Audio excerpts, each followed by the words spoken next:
Thanks for joining me today. Today we'll be doing a fairly simple little watercolor. We're using the old book page canvas that, if you haven't seen my tutorial for it, go ahead and go back and watch that and make yourself a little book page canvas. And all you need is a couple of brushes, camel hair brushes. Watercolor brushes are usually camel hair. 3/4 inch flat brush, and then just a detail brush. You don't even have to have the detail brush. The flat brush will get you through the whole painting. But if you want the detail brush for the trees, it works pretty good for that. You can try both techniques, but that's all you need for that in terms of brushes. And then I use the liquid watercolors, but you can use the well watercolors too. But that was all I used today. Just the canvas and the watercolors and that 1 or 2 brushes. That's it. It's not a really complicated painting. It's just the background and the trees, but it's a really effective, really neat painting. And at the end, if you want to, you can go ahead and put in a literary quote, one of your favorite inspirational quotes or something. And it's a really nice way to display that in your house with a nice little painting you did. So I hope you enjoy. Thanks. Let's get started on our painting. On my palette, I have black, burnt umber, burnt sienna, yellow ochre, hooker's green, viridian, and bright blue. And if you want to add some other shades, if you want reds in it, I mean, you can add whatever colors you want. These are just the colors we're using today.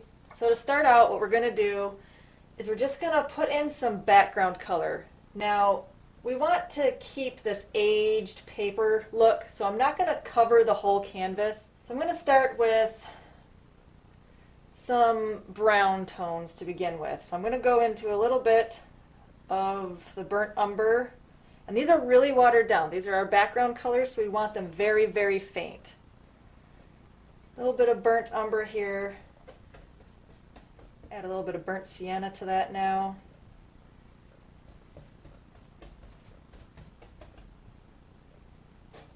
And I'm just putting these colors wherever. I'm not too worried about where they end up.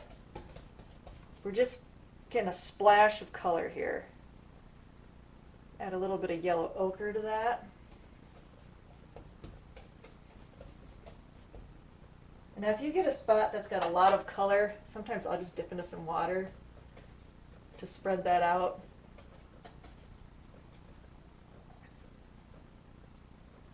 And go back into a little more of that burnt umber if you want. Now I'm not washing my brush in between because I've got the wells filled on my palette here with some water. I'm just kind of dipping in one color and then the other. And if you want a really saturated color, like when you get into the foreground and some of the spackles will do, you don't have to water it down as much. And when you've got these liquid watercolors like I've got here, you can actually just dip straight into the paint itself. Doesn't really feel like watercolors though then, does it? Alright, just a little touch of more brown down here. I am going to put some greens in here too, but I'm just looking for a splash of color here. Now if you want to do this with the canvas laying flat, you can do that and it'll make, you can actually let the water, the paint colors and water pool, and it'll dry and make a fun pattern when it dries. I really like the way that looks. But we're painting upright today. And we'll come down here a little bit. Now I'm going to go into a little bit of the hooker's green and a little bit of the burnt umber. I'm just going to make a dark green color. But again, it's very watered down, so it's not very strong. Oops.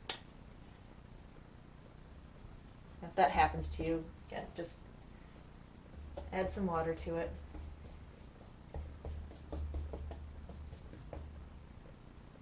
Put some of this up here. I'm just making a big mess of colors right now.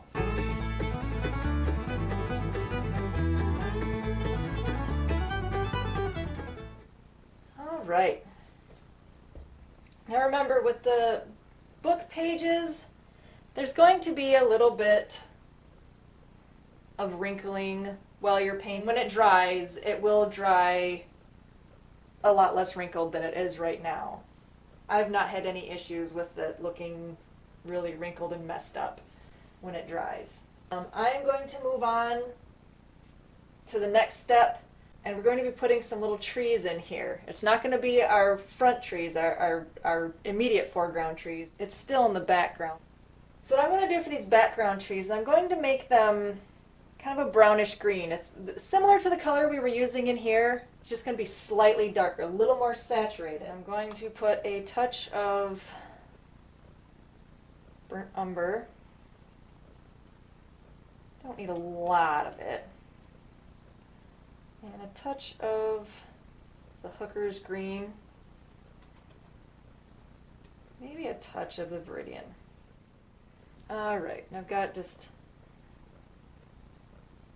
a messy looking color here, but it's exactly the color I'm looking for. Now to do our little background trees, we want these to be a little bit hazy. So it's quite alright that this is still wet for this, because that will make the paint spread a little bit.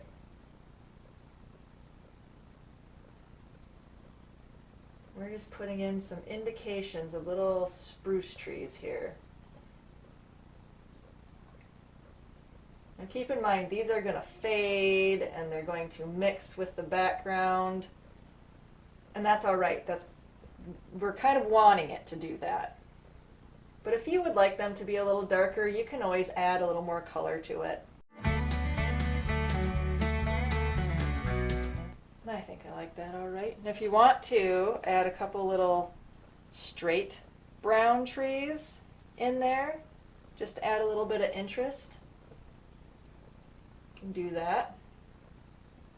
Just for fun. You don't have to. I'm just going straight into the burnt umber and adding some little tree shapes in the brown.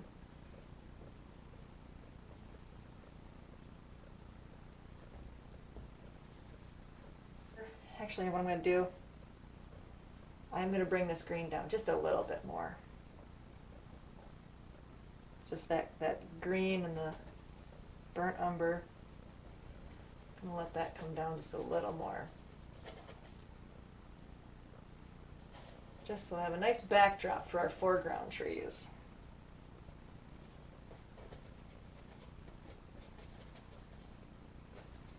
Now see, we've not gone all the way to the edges of our canvas. We're leaving the edges open. All right, for our foreground trees, you can use a detail brush, or you can start with the same brush we've been using and then move to a detail brush as we get into the branches of our trees. Now the foreground trees, we're going to want to make a really dark green. And they're going to be almost black. You will need a touch of black. And you know what, I've still got all of this green that I was using here. I'm just going to add a little bit of black to that and a little more brown. Now you don't want this one to be quite as watered down. You want the paint to go on a little more precisely. And when it's really watered down, it really wants to spread out when you put it onto the paper. Alright, so I've got a very, very dark green here. And I'm flattening my brush by rubbing it along the edge right here. Just making a nice chisel tip point. And then what I'm going to do is I want my foreground trees to come through here. It's following the same kind of arc that we've got going here. It's just a little farther down.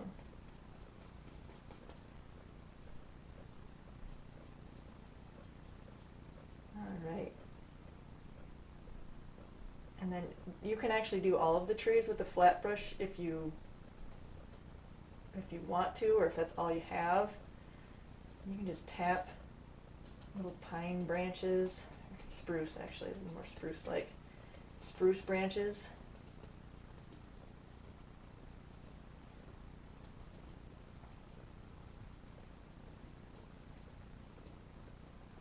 You can bring that up as high as you want.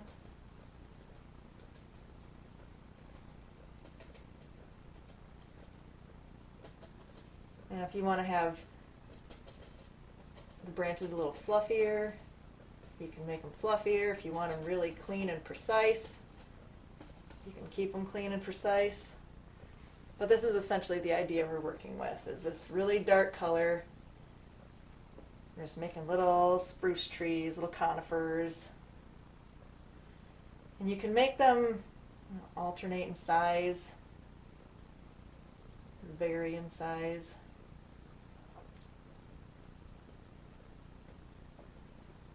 Just remember, when you're painting in a really, an already saturated area, that paint is going to spread a bit. And that's all right. This area in here, we will be filling it with color too. And we will have a little bit of color coming down underneath. Now if you want to do these with a detail brush, I'll show you how you can do that. It takes a little longer. I've got a detail brush here. I'm just going to go into the color, roll my brush in it. I'll do a little tree right here. And you can just put your little branches coming out. It's a little bit different technique and a little bit different look.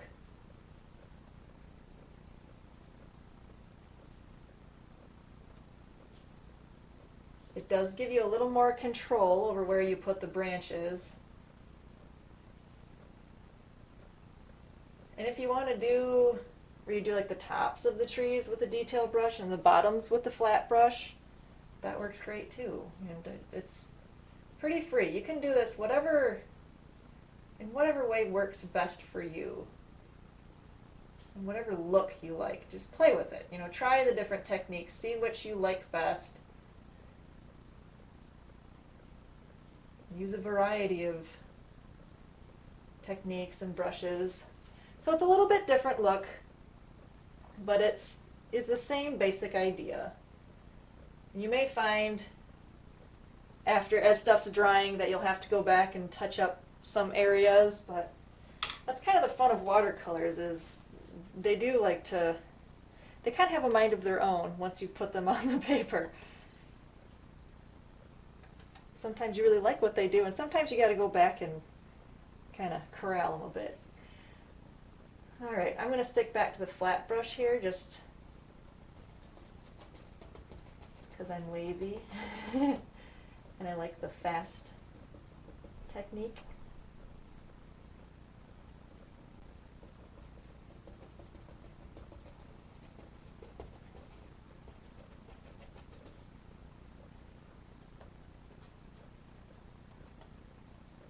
You may have to go in and add water to your paint once in a while too, if it's starting to dry out on you and getting a little bit thicker than you'd like it.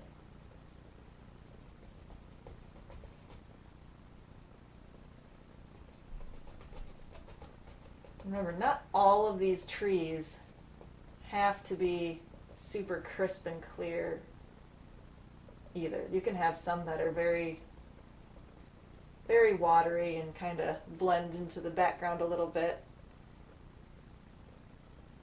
I think that actually looks really neat when that happens too. So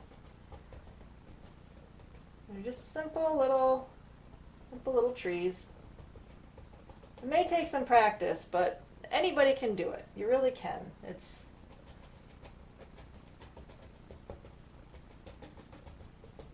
not a complicated process. It's just a matter of getting the technique down and getting used to the watercolors if you've never worked with them.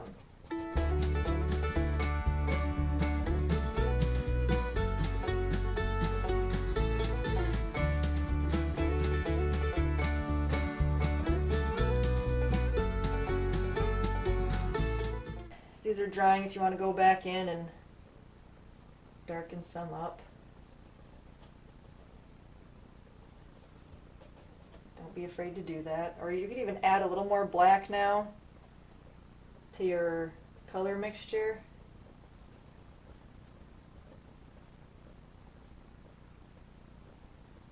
And darken up some of these trees. Not all of them. It's nice to have them a little bit varied. We don't want them all exactly the same color. And then I think we're going to add just a little bit of dark browns right along the bottom of those trees, just to kind of finish it off. A little burnt umber, touch of black, touch of burnt sienna. You can go through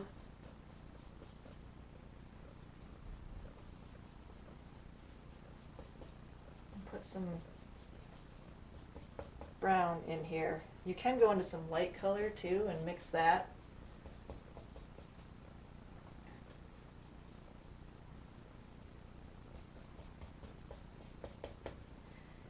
And go into some straight water and just blend some of that brown with the bottom of the trees a little bit.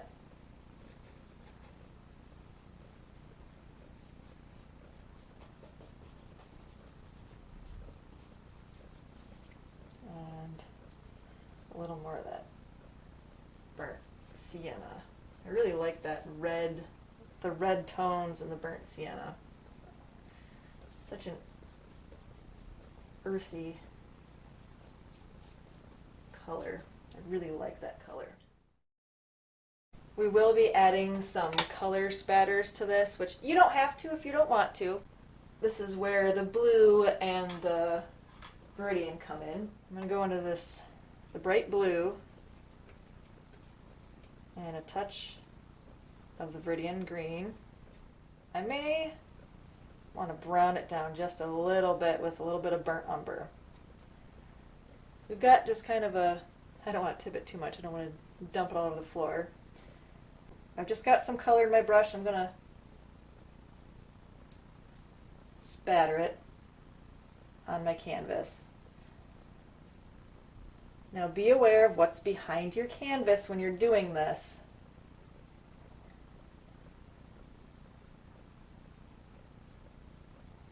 If you don't want the fine spray, you can lay your canvas flat and just drip some of that color onto it.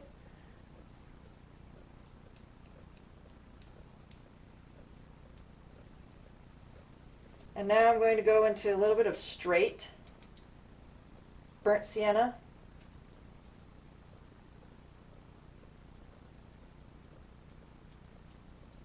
I'll spatter some of that on here. Just really like that color.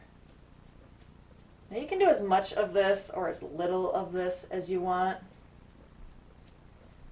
You don't need a lot.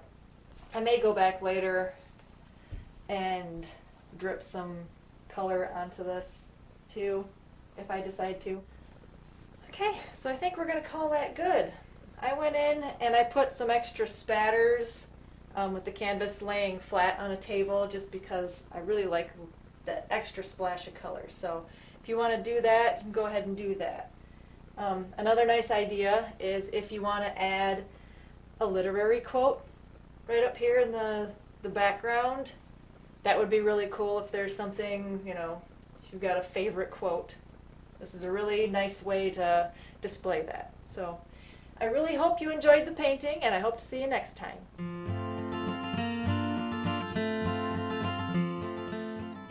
Before you go, don't forget to like and subscribe so you don't miss out on any of my new classes.